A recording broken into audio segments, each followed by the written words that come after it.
नमस्कार. तुम्हाला माहिती आहे का, अष्टविनायकांपैकी असा एकमेव गणपती आहे ज्याचं नाव देवाच्या नाही तर त्याच्या भक्ताच्या नावावरून पडलंय.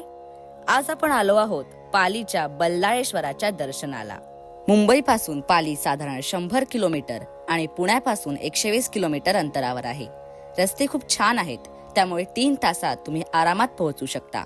जर तुम्ही ट्रेनने येणार असाल तर खोपोली किंवा नागोठणे हे जवळचे रेल्वे स्टेशन आहेत. तिथून तुम्ही एसटी बस किंवा खाजगी वाहनाने पालीला येऊ शकता. आता आपण पालीमध्ये आलो आहोत. समोर जो दिसतो आहे तो आहे सरसगड. सरसगड हा महाराष्ट्रातील पाली येथील एक ऐतिहासिक डोंगरी किल्ला आहे, जो त्याच्या 4 शिखरांसाठी आणि पगडीसारख्या दिसण्यासाठी ओळखला जातो. आता आपण बल्लाळेश्वराच्या मंदिराजवळ पोहोचलो आहोत. येथे मोफत पार्किंगची सुविधा देखील उपलब्ध आहे. ही निळी कमान बल्लाळेश्वर मंदिर परिसराचे मुख्य प्रवेशद्वार आहे. आता आपण पुढे पार्किंगसाठी जात आहोत. पार्किंगसाठी जाताना आपल्याला काही खाऊची दुकानं दिसली. हे भक्त निवास क्रमांक 2 आहे. येथे भाविकांच्या राहण्याची उत्तम व्यवस्था आहे व मोफत पार्किंग देखील आहे. भक्तनिवास 2 कडून थेट मंदिर परिसरात. ही मंदिर परिसराची मागील बाजू आहे. आपण मंदिर परिसरात मागील बाजूनी प्रवेश केला आहे. पौराणिक कथांनुसार पाली गावात कल्याण आणि इंदुमती नामक एक श्रीमंत जोडपे राहत होते. त्यांचा बल्लाळ नावाचा एकुलता एक पुत्र गणेशाचा भक्त होता. त्याच्या या भक्तीवर शेठजी नाराज होते. एके दिवशी कल्याण शेठ रागारागात बल्लाळला शोधायला निघाले. एका जंगलात बल्लाळ एका दगडाची आराधना करताना त्यांना सापडला. बल्लाळ त्या दगडाला गणेश मानत होता. त्यांनी त्याला खूप मारले आणि गणेशाची मूर्ती मोडून फेकून दिली. नंतर बल्लाळाला जंगलातच एका झाडाला बांधून ते निघून गेले. कल्याणशेठ गेल्यावरही त्याने गणेशाचा धावा सुरूच ठेवला. बल्लाळाच्या भक्तीने प्रसन्न झालेले श्री गणेश एका ब्राह्मणाच्या रूपात प्रकट झाले आणि त्यांनी त्याला बंधमुक्त करून वरदान मागायला सांगितले. यावर बल्लाळने त्यांना त्याच्याच गावात राहण्याचा आग्रह केला आणि त्याची इच्छा पूर्ण करण्यासाठी गणेशाने एका पाषाण मूर्तीचे रूप घेतले. आख्यायिकेनुसार धुंडी विनायक ती मूळ दगडी मूर्ती आहे, जी भक्त बल्लाळचे वडील कल्याण शेठ यांनी प्रार्थनेदरम्यान फेकून दिली होती. परंपरेनुसार भक्त प्रथम श्री धुंडी विनायक यांचे दर्शन घेतात.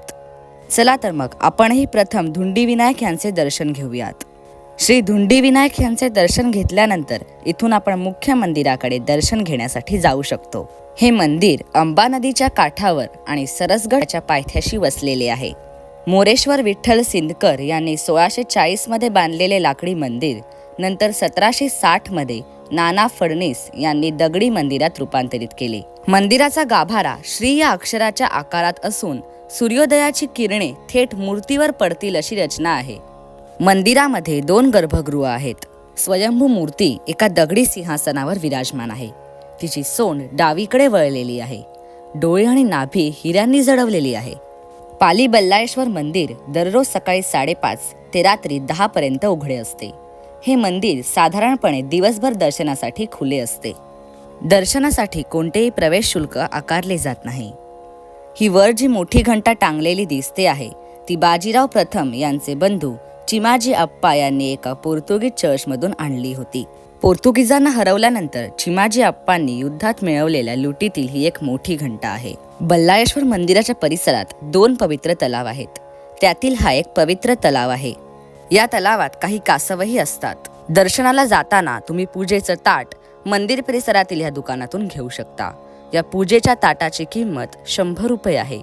मंदिर परिसराच्या बाजारपेठेत म्हणजेच या दुकानांमध्ये विविध प्रकारच्या वस्तू उपलब्ध असतात. उदाहरणार्थ पूजेचं साहित्य, पूजेचं ताट, बल्लाळेश्वराची छोटी प्रतिमा आणि पापड, फेण्या, कुंकू इत्यादी वस्तू उपलब्ध असतात. मुख्य मंदिराकडे जाताना उजव्या बाजूला एक अन्नछत्र आहे. जर तुम्हाला या अन्नछत्राचा लाभ घ्यायचा असेल तर तुम्हाला एक कूपन घ्यायला लागतं, जे 30 रुपयाचं आहे. त्याच्याच बाजूला इथे शुद्ध पिण्याच्या पाण्याची व्यवस्था आहे आणि हातपाय धुण्याची जागा आहे. ही आहे मंदिर परिसराची मुख्य कमान, जिथून आपण आत जाऊ शकतो.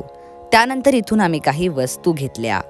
त्यानंतर आम्ही थोडी पेटपूजा केली, वडे खाल्ले, भज्या खाल्ल्या आणि मग उसाचा रस प्यायलो. हा व्लॉग इथेच संपतो. जर तुम्हाला हा व्लॉग आवडला असेल तर लाईक करा आणि माझ्या चॅनलला सबस्क्राईब करायला विसरू नका.